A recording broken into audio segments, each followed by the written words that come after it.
thrilled to have you tonight, Patricia. Thank you so much for presenting for us. Thank you for having me. I'm really looking forward to tonight. I'm going to take a second and share my screen and get us ready to get kicked off this evening.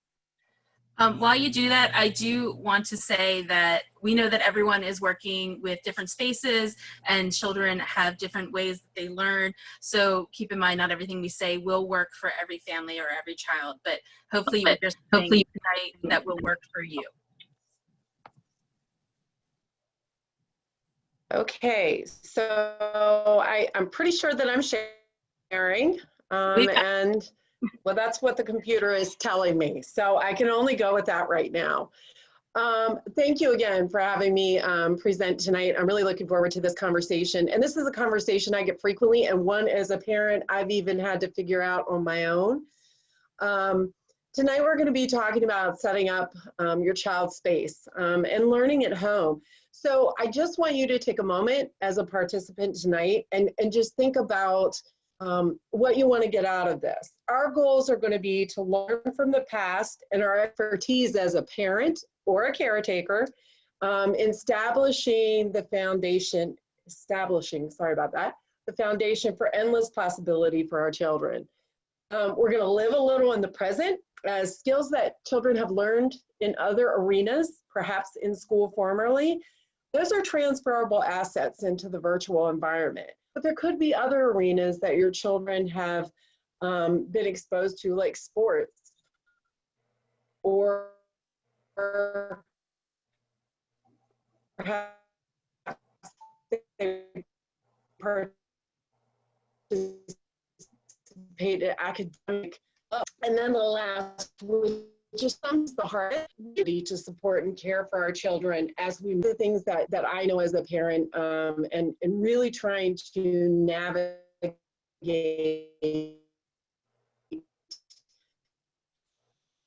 the current landscape.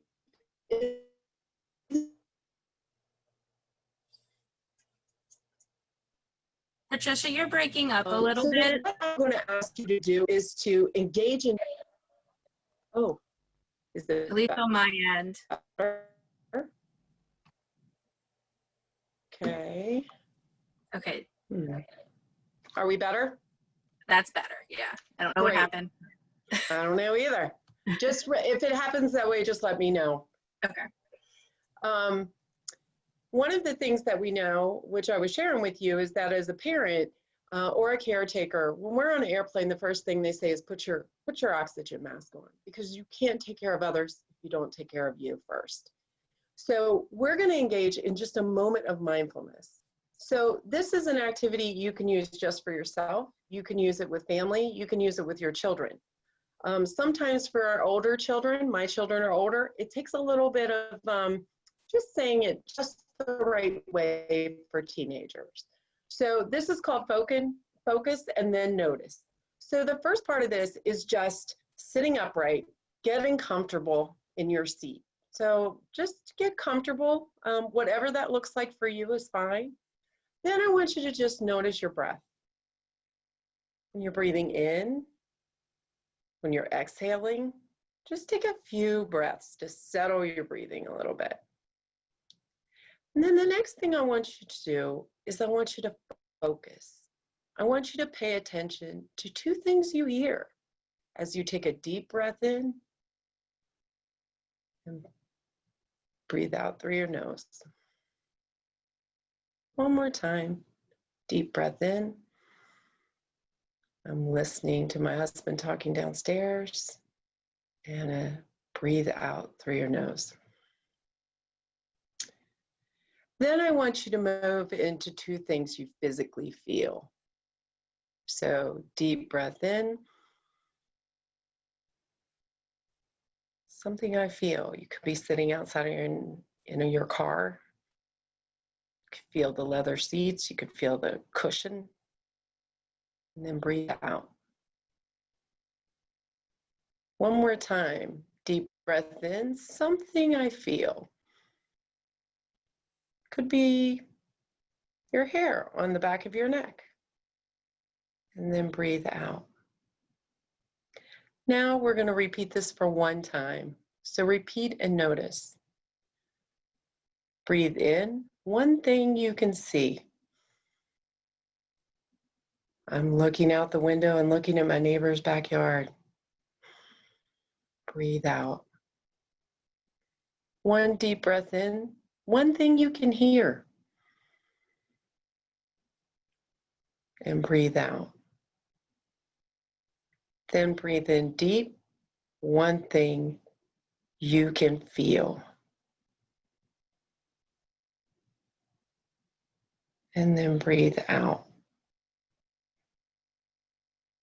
Now I want you to just pay attention to my voice. Let's just notice where our mind takes us. Pay attention to where your thoughts take you as you say a word. Don't try to hold your thoughts. Just notice what comes to mind. The word is joy.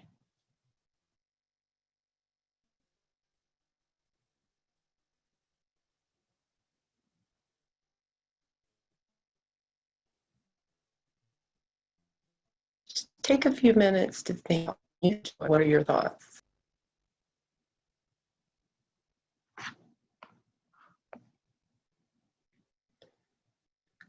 So thank you for indulging me in that activity. I think the one thing that's super important is to remember we're all unique individuals. We have different tastes. We engage in different activities. And sometimes we need to take a moment of pause, and we need to recognize the space we're in, and we need to recognize how we feel and pay attention to ourselves. The reason that I gave you the word joy was because sometimes we get caught up in life and we have a hard time recognizing the joy in the moment. But if we practice that intentionality, then when we're having times where it's difficult or it's challenging, we can call on that moment of joy and reflect on what does it truly mean to us? What does joy truly mean when there's so much challenge going on in our world? So this is one statement I heard the other day, and I just loved it. And I felt like it was so important, and it totally changed my PowerPoint and what I wanted to share with you all today. As I said a little bit earlier, we have so many challenges going on in the world, whether it is the pandemic, whether it is the racial tension that we're experiencing. You know, every person wants to do the right thing, and every person wants safety, be that physical or psychological. We all want predictability, so we know how to navigate the world. And we really want connection. We want to be connected. We want to have purpose. So as we navigate through time, one of the things that is so critical for all of us to remember is that compassion is so much more important. Compassion over compliance. And when we talk about compliance, we're talking about doing it for the sake of getting it done. When we talk about compassion, it's that generosity you give to others in that space when things go extremely well and when things don't. Tonight, you may, as already has been given by my wonderful colleagues at the library, Baltimore County Public Library, compassion for me has been my signals wiggling in and out. And I'm hoping that doesn't continue. But with high winds, I'm not really sure if that is interfering in it, in my signal, but I certainly will try my best. And I call on you for generosity and compassion. But just think about that as we talk about how we set up spaces and what we do to welcome our children into spaces. So now I'm going to have you take a poll. I'd like for you all to explore our thinking about space. So we have a poll for this. So can we pull up that poll? Yeah, our wonderful PA Greg should be able to pull that up for us. Okay. I see it. So when we're thinking about the learning from home and setting up my child's space, I'm most interested in knowing more about. So just take a minute, and go through and rate the ones that you are interested in knowing more about.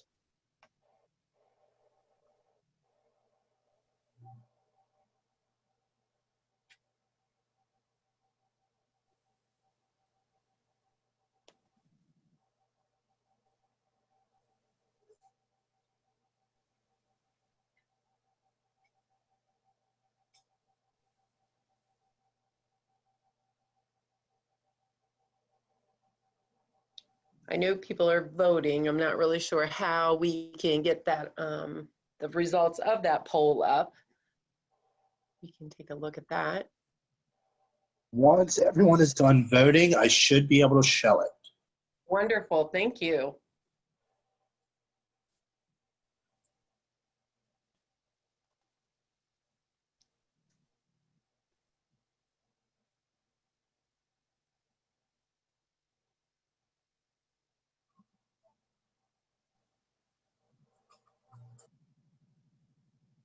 Wow, awesome, thank you. So we have a lot of folks that are interested in keeping my child focused on schoolwork. So that's wonderful, because we're going to talk about some different dynamics, and there's more information I can offer on that as well. Some are looking for, how do we set up that environment so it's welcoming, safe? And when we talk about safe, so understand physical safety is one safety, but we're also going to talk about psychological safety, that safety to be vulnerable and take risks. Sometimes that's hard for us as parents. We want our children to get it all right, but sometimes we have to recognize that they have to take risks to do that. So we'll talk a little bit about that. Setting a schedule that works for all, that's really tricky. We go into many different directions, and when you talk about setting a schedule, you're also talking about my schedule as a working mom, my husband's schedule, my children's schedule. There are lots of schedules that we have to factor in every day. And then the balance of life. And we've done a little bit already on that. So let's continue on this journey. And thank you all for helping me with the poll. So learning from home, there are 3 critical elements we're going to talk about tonight. One is the child, the parents, the family, and the caretakers. So it's the person and the people in the environment. And then second, we're going to talk about the environment. And we're going to talk a little bit about what's behind the screen. This is a question that frequently comes up about what's behind the screen. So, you know, virtual learning has changed everything for us. It's changed how we think as parents. It's really called on us to call on skills that we may or may not have used since we were in school. And even then, some of those skills are not the same skills that our children are learning. But just because the environment looks different, and when I say environment, I don't just mean the physical walls. When we talk about space, when we talk about environment, the environment consists of the physical things that are in that space, but it also includes what's happening in that space and the people in that space, the feeling of the space as well. So we're going to talk about that and continue to move along. But one of the things that we really want to talk about is the person in that environment. You know, in working with families as a social worker, one of the things I always say to parents is, you're the expert on your children. You know your children best. And I honor that very much so. And as a mom, I believe that too. And I hope that all parents believe that. And that's tricky sometimes, because our children go through various stages and ages, and we don't always know everything about them, but we do know who they are. And we've known them for a very long time. So our expertise are very deep and very broad when it comes to our children. One of the things that we want to be intentional about when we talk about the person themselves is, in that space, we want to customize and we want to personalize. So as a parent, you know, I want to look at what my child's needs are. I have 2 boys. And I can tell you, my first son, he could be in the house and I would never know he's here. He is that quiet. My second son, I hear him before he gets around the corner to my house. And he is a ball of energy. So when it comes to working for him, he needs a chair that moves a lot. He also needs the opportunity to change spaces. My other son, he could sit here all day and just get the work done, and he is very persistent and will knock it out, no problem. He'll come and ask a question, however, he stays very focused on the work. And what I noticed was that was very early on in life, where one had to move a lot and the other one could just sit in the space. So one of my oldest son, he actually would be the child that could sit at the in his room at his desk. My other son had to sit in the kitchen with me for redirection and to continue to focus. And when we talk about customize and personalize, it's that kind of customization of personalization, but it's also the element of how they learn as well. Some children need breaks. Some children can do all the work and stay very focused and very persistent. And for us, we want them to get the work done and we want them to succeed, but that looks different for every child. So keeping that in mind is really important. The other thing I wanted to highlight when we talk about the person is the connection. Relationships and connection are critically important. And when we talk about our older children, even our younger children, there are elements of their lives that they've been very much involved in, from sports to dance troupes to academic STEM clubs and just various activities that during this current time have been restricted. And so we have to be very intentional about creating space not only for academics, but what has always gone with academics is generally the opportunities for socialization. So just keeping those things in mind, it's never easy, but we will continue to talk about it. So let's talk about, I hinted a little bit about relationships matter, and I want you to take a look at this quick video about relationships. This video is specifically a little bit for younger children, but all the concepts apply to older children as well. So let's take a look and listen.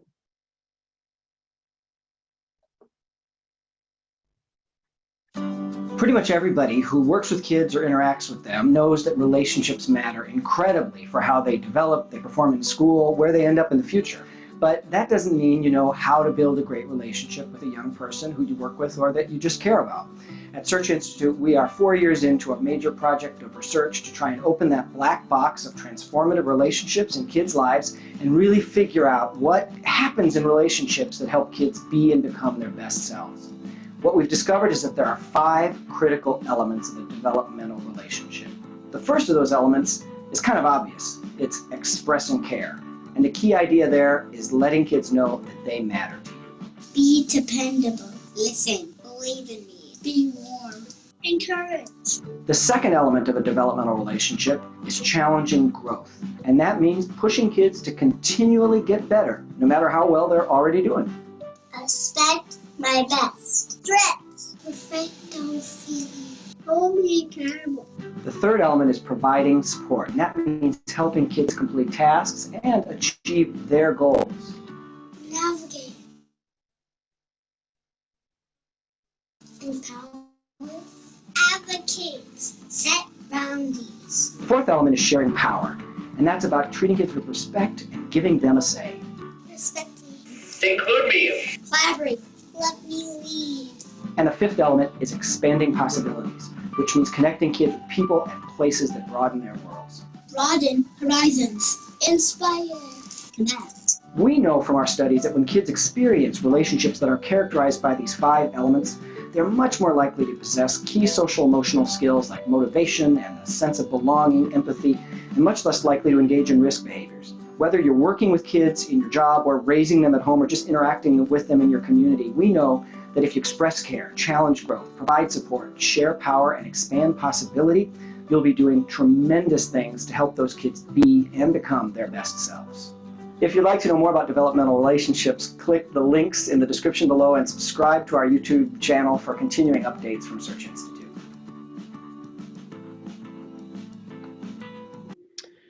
So that was just a quick video on the things that children are really seeking from us as adults and caretakers in their home, especially during times when you know, the world is an ever-changing place. They're looking to us.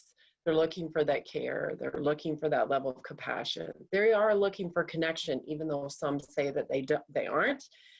They are still looking for that. And that's critically important to keep in mind, because when you're challenged as a parent and you struggle with the demands of figuring out, you know, the whole learning environment and that space that you have to customize and personalize for that person,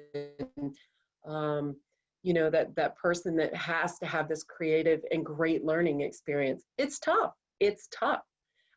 So we'll continue to talk more, but relationships are key. And again, I go back and say, you are the expert on your child.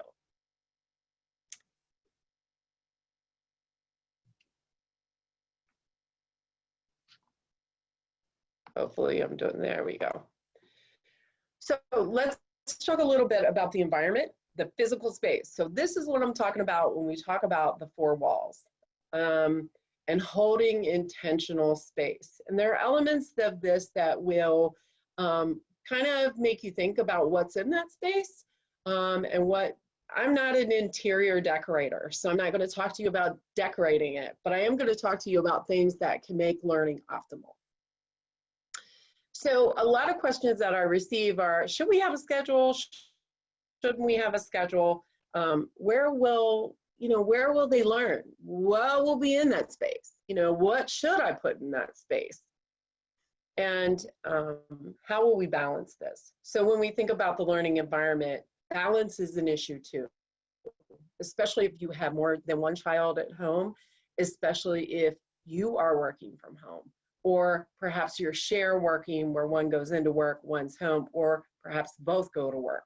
How do we set those intentional spaces to be optimal if our child is at home doing their work?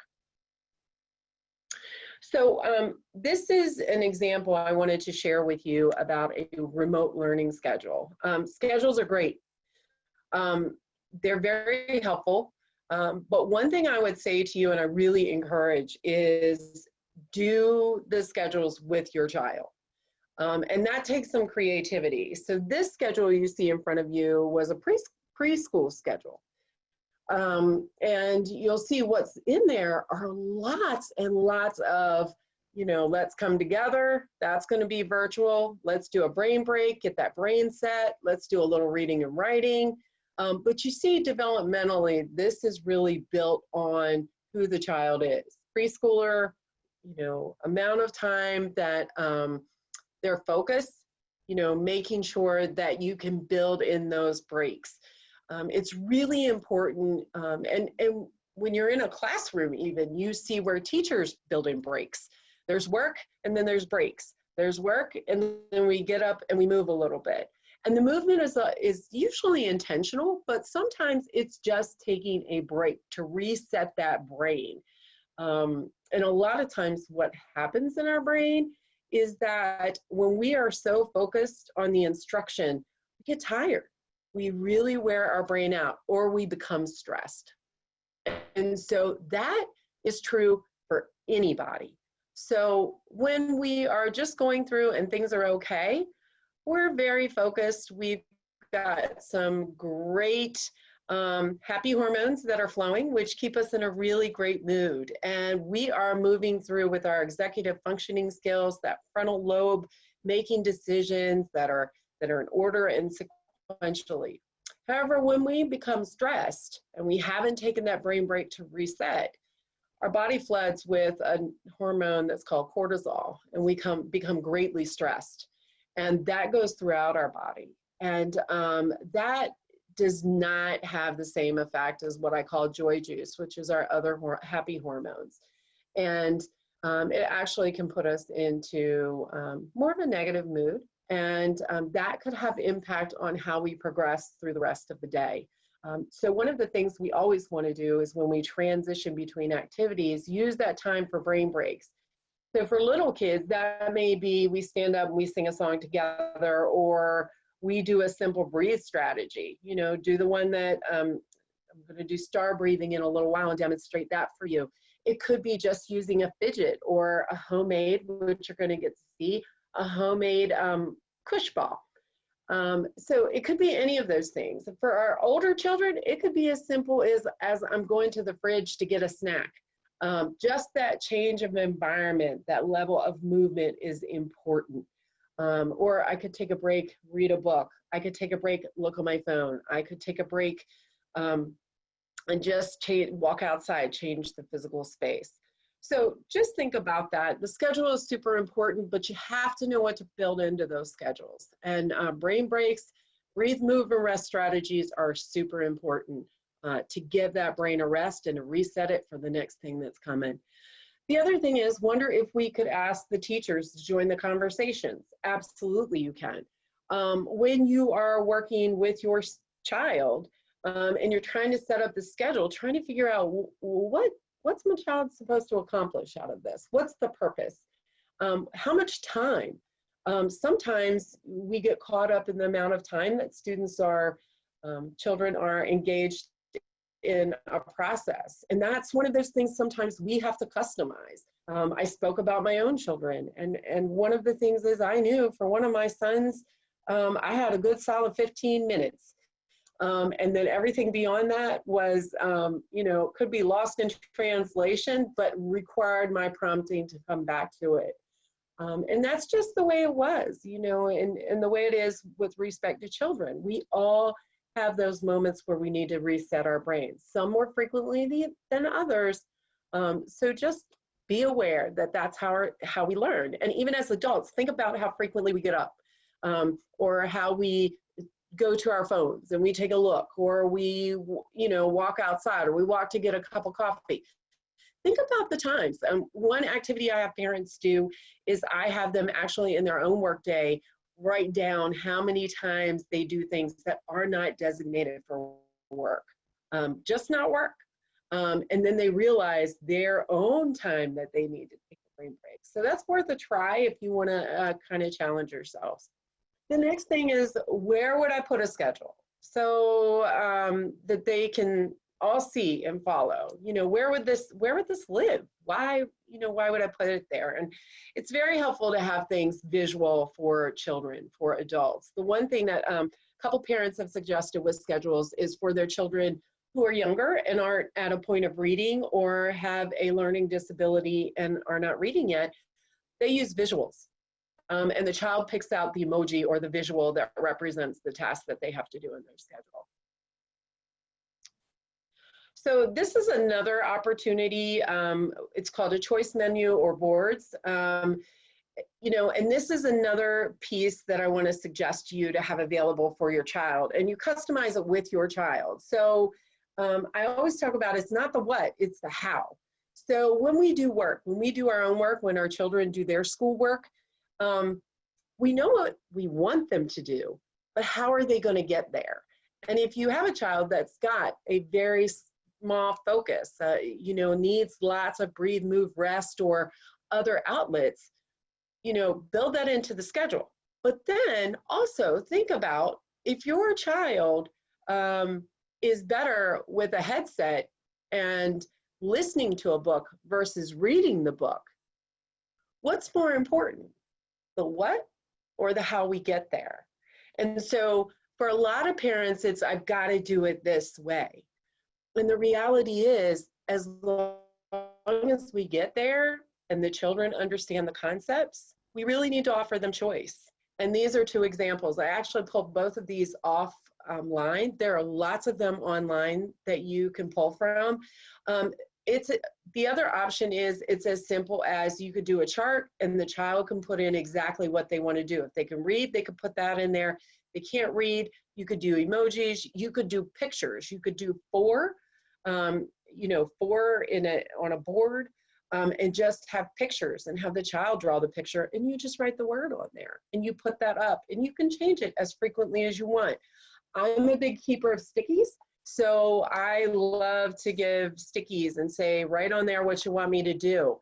And then you could have the child write or draw and then put that up. And then, come Sunday, or when you review the schedule for the next week, if you want to take a moment and you want to pause and you want to say, okay, do we need to change this? Take that time. This is another opportunity, you know, in thinking about this presentation today. I started dabbling a little bit more out on the Baltimore County Public Library website. And so they also have lots of ideas about what you can do. I was really impressed with the books online. So our students could, students or children could use the headsets, they could listen to the books, you know, they can spend time getting creative, looking for resources. But this is an opportunity. You could partner with your local library as well, or just simply go online and take a look. There's lots of resources there that you can explore. So now we're going to talk even more about that remote learning space. So we talked about your child's personality and needs as a starting point to creating this workspace. Be sure to have a direct conversation with your child. And here's what I would say to you, like, what is great for today will not be good for next month. And that's just the human element. We are used to change. Some of us like the same things over and over again, but children they like some change. They like routines and they like predictability, but they do like to add to their spaces. And so think about that.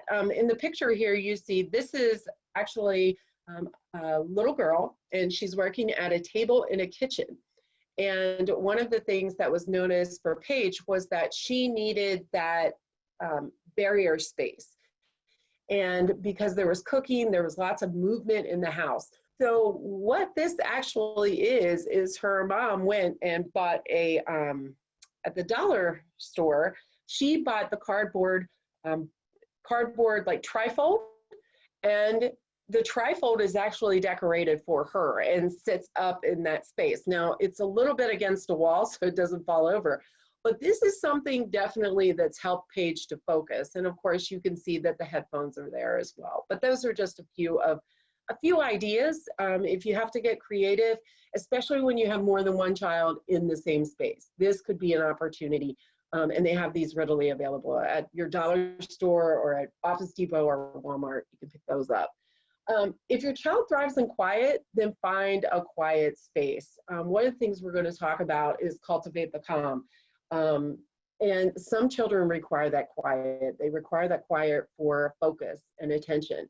So explore the spaces in your home that's quiet. And I have to be honest, in a home of boys and raising children, that's not always available. Quiet is not always available. So think about, if you are in a space, what's maybe on your front porch, or what's in the back, or do you have a balcony where your child can sit that has more of that quiet, or do you need to dedicate a space and put a sign on your door that says quiet space?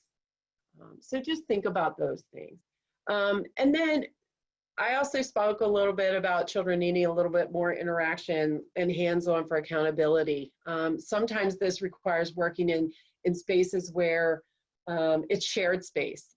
Some children do very well with lots of movement and noise in the background. They can navigate that really well. I challenge you to think of your teenagers. I don't know how many of you have sat and thought, how are they working with that music on? It's so loud. And they just keep, you know, trudging right through the work. But that is a perfect example of when noise serves a purpose.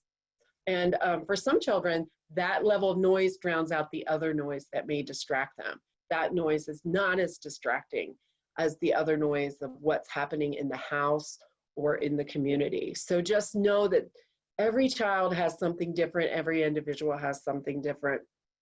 And then no matter what the workspace looks like, try to be sure, if you can, if it's virtual and you're using a device, some of the things that really are highly suggested, not required, just making sure they have access to materials and supplies, you know, just making sure that it's within proximity. For some children who don't like a lot of things in their space, how can you create a tote or a box beside of their table that they can readily access if they need it? Headphones are usually really great for our students and children so that they can personalize and listen and not be distracted. That's not the case for all children. Not all children like to have that on that headphones on their ears. It's sensory overload. But just think about that. A wireless mouse, that's an option if you want it. It makes life a little bit easier, but not a mandate. You can use the mouse on the keyboard. And then lots of paper and pens or pencils. A lot of work that's done on the computer may not require the paper and pens, but have that available as you support your child. The one thing that I did forget right here, and I'm sorry about this as well, when libraries are open, this is a really great thing for our children too. My son used to use the quiet meeting rooms. He would go and he would use those spaces for the quiet and the purpose just to be in a space that didn't have a lot of distractions. So I did not give kudos to the library folks for that, but that was something definitely, even when he transitioned into doing online classes, because that was his choice, he was able to go to the local library and utilize those spaces. And that was of his choosing when he wanted to. So check in every day. This is one thing as a parent that can look totally different depending on your child. But I've given you 3 different check-ins every single day. And the first one is kind of a 5-point scale. It looks at, just giving that range of how a child feels. And this is another thing you can create with your child. So we talk a lot about elementary school students like using colors and drawing and writing words. This is a perfect way to engage your child in doing that. The one on my left, probably your left, the 5-point scale really looks at just a child identifying how they're doing. This is something you do with your child. Like if the red zone, which is usually a pretty angry zone, is I can't stand this, have them use their words. But every day when your child gets up and you're wanting to know how they feel about getting ready to learn today, use this. Some kids will automatically put their finger on it. Some children have a clip, they'll put the clip on it. And then when you come into a situation, maybe you come in and your child is working, but their face, their body language is not happy. You can say like, where are you? Are you angry? Are you irritated? Where are you right now? And the more you practice that, the more that children become accustomed to it. So it's not an overnight thing, but when children have the opportunity to own that, it's awesome because it's theirs. The check-in in the middle is one that's from the zones of regulation, which I've used a lot and coach parents on using. But this is also one, it's usually middle school, can be used for like 4th and 5th graders, middle school children. But again, it's having the children look at what does green zone look like to me.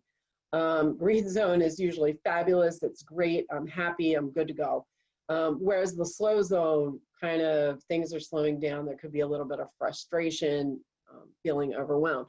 So this is another way, and there's actually tools online to support this, where you could actually have the child pick out the facial expression and attach it.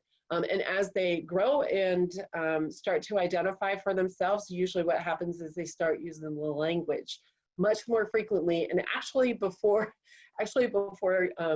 you even ask the questions. And they may say to you, which I've had the experience of, are you in the red zone? Because you don't sound real happy right now, which prompts a whole different response of it's time to take a break. And then on the other side, you can see the emojis. And I put this here because even our middle and high school children, they need check-ins from us every day. So if you have a teenager who doesn't communicate a whole lot, a simple check-in of how you doing and an emoji coming back is super important.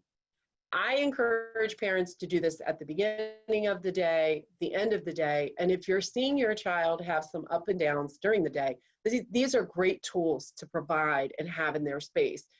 And I wouldn't move it out of their space, but I would have it close by so that you can reference that.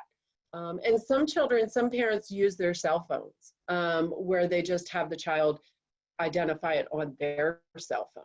And that's okay too, whatever works for your child and they're most comfortable with. This is another thing when we talk about the whole instruction, everything instruction wise, we know what's coming, it's coming via the device. But as we talked about the check-in, one of the other things I really extend to parents and encourage them to have available is calming spaces. Just space in that space or off to the side of that space where you have fidgets or you have items. One of the things at the bottom here is an emotion chain, and that can be created. Teenagers seem to like this a whole lot, where the chains go everywhere. But this is something where they can just identify, just like you did the check-in, they can add worried, happy, mad, sad. Hand fidgets, and we're gonna watch a video in a minute of how you can make all of this at really low cost, almost no cost. A lot of things we have in our house. Up in the left-hand corner, you have a square, and that is a square you can make out of paper. It's online. I can certainly send it to, I'll put it in the references. But these are items that you can simply print out, or you can have your child draw them and then make the box. It's a great way to do shapes and measurement, and just to really get creative about your child owning what they can do to calm themselves down or help themselves feel better when they're highly frustrated. Sensory bottles are great too. You can put anything in those. A little bottle of water, you know, throw whatever you want into it.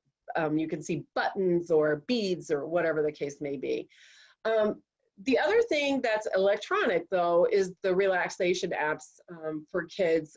These are some for kids with anxiety, but these really serve all. I have the Calm app. The Sesame Street app is fantastic. I get rave reviews from parents about that. The Breathing Bubbles is phenomenal. There's another group, Pure Edge, that isn't on this list, but they do a lot of breathing strategies that we use and we coach around in schools as well. So these are just a few. If you want to relax, if you want to just be mindful and be present, these are ways to calm down that you can do virtually, or you can go with the sensory hands-on, and they're all things you can create. So let's look at how we can create that calming space.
Cost. I'm a big believer in the more we can include our children in owning and creating and shaping how they approach the world.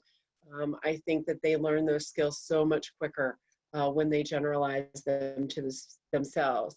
And again, this is information. I went online, I was looking online today, and again, these are opportunities that you can find at the local library. There are lots of handouts, lots of research, and lots of information. that are available. I actually found things on STEM today that could be used, and there are things that are in your house. So it wants to stay with us. So here's an example of a brain break and breathe strategy that you can have available right in your child's space. Now, the star breathing on my left-hand side is one that you can do with older children and younger children. It's all in how you phrase it. And then the one on the right, we call it the figure 8. A lot of older children like that. So for younger children, we put those up or we put them on the table and they can trace. So even if you're sitting at your computer, I can't necessarily touch mine because it will advance everything, but you could sit and you could actually start with breathing in and start with that and breathe in, hold it, child to go around that star to support their practice of breathing strategies. On the figure 8, you could do much the same thing. It's just tracing with your finger and using that opportunity to breathe in and breathe out. These are all things you can have in the visual space. And it's amazing when you're tracing things, kids want to know what you're doing. They're curious. And older children sometimes don't pick up on it as quickly, but you certainly can engage them. And the more that we as adults show them, the more they're apt to pick it up and feel comfortable with these practices. So what's behind the screen? So this is really important when we think about that space and that learning space. So platform relationships and monitor the monitor. So, sorry, I advanced it too quick. When we talk about the platform, get to know the platform that you're using, get to know what your child's using. I know for Baltimore County Public Schools, we use Google Meets. So understanding that platform, and here's the reality. Something new happens with these platforms every single day. Call on your compassion and call on your grace and understand it's not perfect. We're all in a pandemic and social unrest, trying to do school and trying to do work. And so when you navigate that platform, just spend time on it. If you can, you may not be able to, but try. And if you can, great. If you can't, make sure you convey to your child the very same thing: compassion and grace. We're going to be okay in this. Relationships also are extremely important. While we are asked to socially distance, and we can have family and friends and our teammates right beside of us and with us like we have, the one thing that we can do is be intentional about creating space for those relationships. So how do we create that in a Google Meets? We invite people in. Can we play board games? Yes, we can. There are all of these, especially with COVID. Most recently, there are all these online games now that you can play with friends. I actually work with a social worker who plays Connect 4 with her students online. And you would think that was the greatest thing. You know, at the end of one of the activities, she will play that game. And it's just really fun to watch the children light up. But relationships are important. And relationships are something we have to sustain. As human beings, relationships, it's one of our foundations, that connection, that knowing that people are there. And we talked earlier about what the hormones are that are released. Connections release those hormones. Positive connections bring about those positive hormones in our body for our children and for us as well. Monitoring the monitor, know what your child's doing. Have rules in your house that while you're on your device, your door's not closed to your bedroom. Anytime you want to look at their computer, that you can. And I know that's hard as a parent, but it's important as a parent, and it's critical to their safety as well. The other reason is because you want to know, are they focused on the work they need to do or not? If you are finding your child deviating or navigating away from what's on instruction, that's a sign to you that they may need those breaks. They may need you to increase their break time or give intentional breaks that reset them. So just be thinking about that when you build that schedule. So this is probably my biggest and most parting words is be a human. We're human beings. This is hard. Take a break for yourself. Put that oxygen mask on, take a break, take a moment to breathe. Preserve your connections. One of the things that a parent shared with me recently is a digital recess. Schedule digital recesses for yourself, for your child. It's important. Have fun with this experience. It's hard enough, but have fun. And think about, when children are struggling, how can you revamp that schedule with them? What can you bring into that space, or what needs to be in that space? Or who do I need to reach out to? Because this just isn't going the way I thought it would go. A lot of grace and compassion are required anytime you're learning in the home environment, anytime you're learning on a device. So just keep that in mind. So any questions? I'm happy to take questions if there are any questions. We have about roughly 7 minutes left. That was such fantastic information, Patricia. And I need a little breathing star next to my desk at home too, I think. We'll see if there's some questions. You can do that with your hand too. Yeah. Oh, with your hand. And go you can like do this? it with your hand. So yeah, just go up and down and up. But you breathe, when you go up, you breathe in, inhale in, exhale down, inhale, got it. exhale, and you do it all the way over. Nice. And the sensory is really calming for children. That's great. That's great. Well, while we're waiting for a couple questions to come in, I want to just give everybody a couple of great resources you could use Baltimore County Public Library for. We miss you in our buildings right now. Obviously, right now we are closed to the public, but if you have books that you have on hold, we have curbside pickup every day from Monday through Saturday, 10 a.m. to 3 p.m. You can, when you show up to our branch, you give us a call. We run your things out to you and we will give you a wave. A lot of people think, and Jess will concur with me on this, when you think about the library, you think about just books, but I really want to call attention to our Library of Things, which is, we've just restarted our Library of Things service. And did you know that you could check out telescope kits for your family at the library, where we give you a massive telescope and some cool activities to do with that? We have adventure kits. We have things like engravers. We have all sorts of neat things that you could use to supplement some learning, or to just do something really fun with your family in these interesting times. So please use us for those resources. We want to hear from you for that. Woo, lots of questions coming in. I would say we have a couple questions. We have one from Winona who says, really great and useful information. Thank you. Do you have any suggestions on how to manage at-home learning while the parent is teleworking? So that's a challenge. I think it's critical to set the schedule. I think that's super important. Set that schedule so that everybody understands the timing. I also think that it's really important, and this has been helpful for me, is this is a great time for you to be able to model for your child, your persistence, your ability to navigate the virtual world.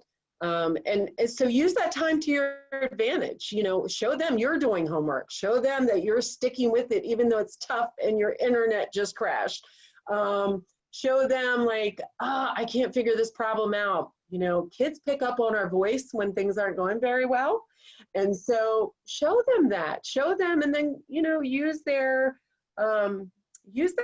emoji and send them an emoji and say, this is a rough meeting, or this was a great day. Use that. You're teaching them, you're modeling those healthy strategies.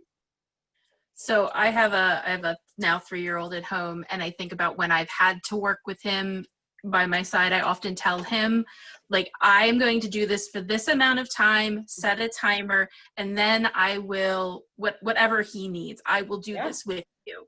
And that is not easy, and it's something that he's beginning to learn. So it's a thing that I think you can practice over time. And so don't expect the first week of school to go great, because I know when I was a teacher, the first month of school, is when you're learning all of these habits and you're learning your routines and you're learning your space. So give yourself as a parent time. As teachers, that's what we expected to. So I have a question also from Natalie or Nathalie. In BCPS, will the kids have an hour break? Isn't that to shift their focus? So there will be built-in breaks. Yeah, okay. I think that came to me. There will be built-in breaks, and all schools have set their schedules. So they're not all, from what I understand, they're not all exactly the same. So one of the things that you could do, and I encourage you to do, is ask about that. Ask about how are we building in those intentional breaks. Have that conversation with your child's teacher. You know, schedule a Google Meets and have that conversation so that you can find out, you know, especially if you have a child like mine, my second, who needed those breaks. Like, how can we build that into the schedule and not harm instructional time? You can do it. You really can.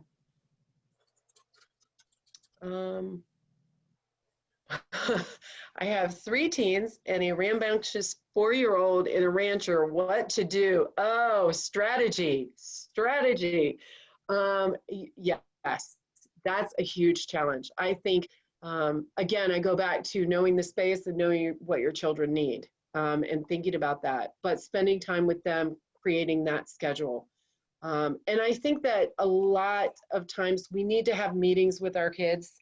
We need to have meetings like we have at work to have that discussion and to set those expectations. Like if you have a 4-year-old, so you have 3 teens, which, you know, I'm with you.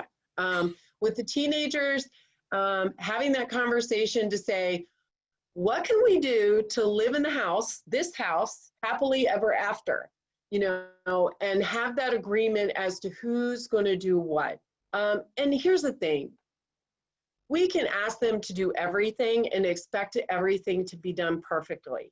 That's just not the way the world is. We need to ask them to do the things that we need them to do, and then ask them and encourage them to do the things that we want them to do, you know. And the other thing is with the 4-year-old, there's a big age gap there. So with the 4-year-old, I think I would work with them and do visuals where those visuals are up and visible. And if I know anything, a 4-year-old needs lots of breaks. So what breaks look like for that little one is really super important. But you can model that and you can develop that with your child. I think a last good question before we wrap everything up is, what is your thinking on allowing kids to have their workspace set up in their bedroom? So I think that's a personalized decision. I do. I can say, and I shared this early on, like even for me, with 2 boys, I had one child I never knew was in the house. So you can offer that the bedroom works, but I never let the doors be closed. And I was very explicit about if I walk in the room and I want to look on your computer, I can look on your computer at any time. I can look on your phone at any time. So anything that was device oriented, I had full access to. So I think there is an opportunity for a bedroom to serve that purpose. I'm not one that likes it. I'm not a big supporter of it. I think you need to be in the family space. However, some children need that high level of interaction and they do great with it, and some don't like that. So if the bedroom's the only space that you can find, you got to work with that space. But if there are options and opportunities, really take time to look around your house, because sometimes we overlook those small little corners that really could be great quiet spaces, or the spaces that are right next to us where we can have that child that needs a lot of that built-in activity and accountability, you know, just keeping a watchful eye.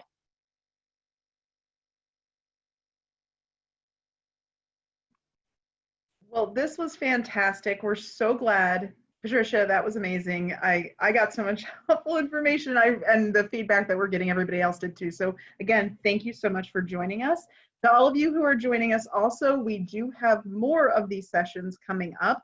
Please look at our events page on bcpl.info and sign up for the next one. We have some great information coming to you between the partnership between BCPL and BCPS. We're best friends. So we're very, very happy you could join us this evening. We really appreciate you coming.